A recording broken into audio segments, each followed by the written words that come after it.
నమస్తే, welcome to meta news. ఇక మ్యాటర్లోకి వచ్చేస్తే ఏపీలో విజయనగరం నియోజకవర్గంలో వైసీపీ రాజకీయాలు చాలా స్తబ్దుగా ఉన్నాయి.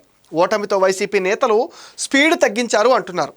విజయనగరం నియోజకవర్గంలో ప్రస్తుతం టీడీపీ ఎమ్మెల్యే అతిథి విజయలక్ష్మి గజపతిరాజు ఉన్నారు.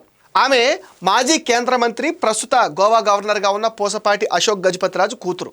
2019 ఎన్నికలకు ముందే ఆమె రాజకీయ అరంగేట్రం చేశారు. అతిథి 2019లో తొలిసారిగా ఎన్నికల బరిలో దిగింది. 2019 ఎన్నికల్లో విజయనగరం స్థానం నుండి తెలుగుదేశం పార్టీ టికెట్పై నుండి పోటీ చేసింది. కానీ 72,432 ఓట్లను సాధించి వైఎస్ఆర్ కాంగ్రెస్ పార్టీకి చెందిన వీరభద్రస్వామి చేతిలో 6,417 ఓట్ల తేడాతో ఓడిపోయింది. 2019లో తండ్రి రాజకీయాల నుంచి తప్పుకున్నారు. 2024 ఆంధ్రప్రదేశ్ శాసనసభ ఎన్నికల్లో తిరిగి పోటీ చేసింది అతిథి. కూటమి సునామీలో వైసీపీ కొట్టుకుపోయింది. ఆమె 1,21,241 ఓట్లను సాధించి తన సమీప ప్రత్యర్థి మాజీ డిప్యూటీ అసెంబ్లీ స్పీకర్ అయిన వైఎస్ఆర్ కాంగ్రెస్ పార్టీకి చెందిన కోలగట్ల వీరభద్రస్వామిని 60,609 ఓట్ల తేడాతో ఓడించింది. గతంలో 2019లో తనను ఓడించిన కోలగట్ల వీరభద్రస్వామిని ఓడించింది. అయితే 2024 ఎన్నికల్లో ఓటమి తర్వాత విజయనగరం రాజకీయాల్లో కోలగట్ల అంతగా కనిపించడం లేదు. రాజకీయాల నుంచి తప్పుకున్నారా లేక కావాలనే బయటకు రావటం లేదా అన్నది అర్థం కావటం లేదు. ముఖ్యంగా ఉత్తరాంధ్ర జిల్లాలో వైసీపీ నేతలు అంతగా యాక్టివ్గా లేరు. గతంలో మంత్రులుగా పదవులు వెలగబెట్టిన వాళ్ళు, కీలకమైన పదవులు దక్కించుకున్న వాళ్ళు పార్టీ కార్యక్రమాల్లో అంతగా కనిపించడం లేదు. జగన్ ఎన్నిసార్లు క్రియాశీలకంగా వ్యవహరించాలని చెబుతున్నా సరే వాళ్ళ చెవులకు ఎక్కటం లేదు. విజయనగరం నియోజకవర్గానికి చెందిన మాజీ ఎమ్మెల్యే కోలగట్ల వీరభద్రస్వామి పేరు అంతగా వినిపించటం లేదు, కనిపించటం లేదు. 2019 ఎన్నికల్లో మంత్రి పదవి దక్కుతుందని ఆశించారు. కోలగట్ల వీరభద్రస్వామి వైశ్య సామాజిక వర్గం కావడంతో జగన్ మంత్రివర్గంలో తనకు స్థానం దక్కుతుందని భావించారు. కానీ నాడు మాత్రం కోలగట్ల వీరభద్రస్వామికి జగన్ క్యాబినెట్లో చోటు దక్కలేదు. నాడు విజయవాడ పశ్చిమ నియోజకవర్గం ఎమ్మెల్యే వెలంపల్లి శ్రీనివాస్కు ఆ సామాజిక వర్గం కోటాలో మంత్రి పదవి లభించడంతో కోలగట్ల వీరభద్రస్వామి పదవికి గండిపడింది. మంత్రి పదవి దక్కకపోయినా డిప్యూటీ స్పీకర్ పదవిని జగన్ కోలగట్ల వీరభద్రస్వామికి ఇచ్చి కొంతకాలం శాంతింపచేయగలిగారు. 2024 ఎన్నికల్లో ఓటమి పాలవడంతో పార్టీ కార్యక్రమాలకు కూడా దూరంగానే ఉంటున్నారు. కోలగట్ల వీరభద్రస్వామి దూరంగా ఉండడానికి మరో కారణం కూడా ఉంది అంటున్నారు. కోలగట్లకు బొత్స సత్యనారాయణకు మధ్య పొసగటం లేదంటున్నారు. కోలగట్ల వీరభద్రస్వామి తనకు నాడు మంత్రి పదవి దక్కకపోవడానికి బొత్స సత్యబాబు కారణమని ఆయన చాలా బలంగా నమ్ముతున్నారు.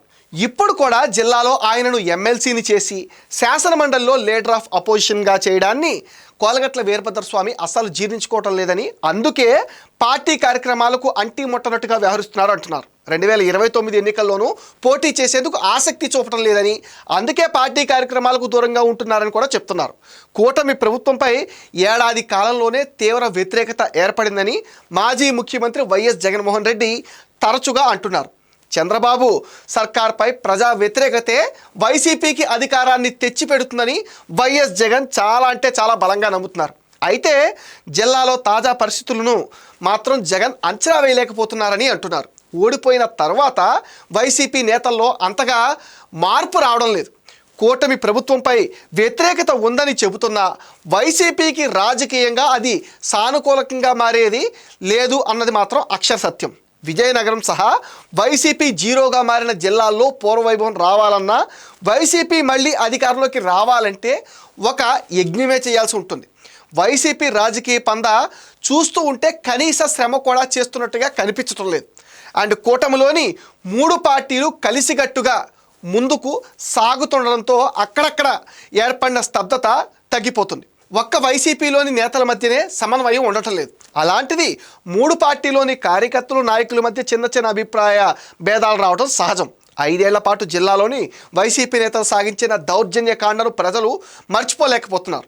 కూటమిని కాదని వైసీపీకి జై కొట్టాలంటే తమ జీవితాల్లో మరింత మెరుగుదల కనిపిస్తుందనే నమ్మకం వాళ్లలో రావాలి.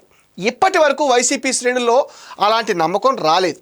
అలాంటిది ప్రజల్లో భరోసా ఎక్కడ కల్పిస్తారనే విమర్శలు కూడా ఒక పక్కన వెలువెత్తుతున్నాయి. వైఎస్ జగన్ 5 ఏళ్ల పాలనలో ప్రజల్లో సృష్టించిన భయాన్ని పోగొట్టడం అంత సాధ్యం కాదు. ప్రజల్లో నిరంతరం తిరిగే వారికే ప్రజాదరణ దక్కుతుంది. వైసీపీ కార్యకర్తలు, నాయకుల్లో డిజిటల్ బుక్ లాంటి వాటితో భరోసా ఇస్తామని చెప్పడం సరైంది కాదు అంటున్నారు. డిజిటల్ బుక్లో వైసీపీ నేతలపైనే ఫిర్యాదులు రావటం జగన్కి పెద్ద తలనొప్పిగా మారింది. మొత్తం మీద విజయనగరంలో వైసీపీ నేతల మధ్య విభేదాలు కూటమి నేతలకు ప్లస్ అవుతున్నాయి. ఇది మెటా న్యూస్ అప్డేట్. ఈ వీడియో పైన మీ విలువైన ఒపీనియన్ని కామెంట్ సెక్షన్లో మెన్షన్ చేయండి. మీరు ఇచ్చే కామెంట్స్తో మరిన్ని ఇంట్రెస్టింగ్ వీడియోస్ మీకు అందిస్తాం. అండ్ మీరేం చేయాలో మీకు తెలుసుగా, ఈ వీడియోస్ని లైక్ చేయండి, షేర్ చేయండి, మెటా న్యూస్ని సపోర్ట్ చేయండి, సబ్స్క్రైబ్ చేయండి.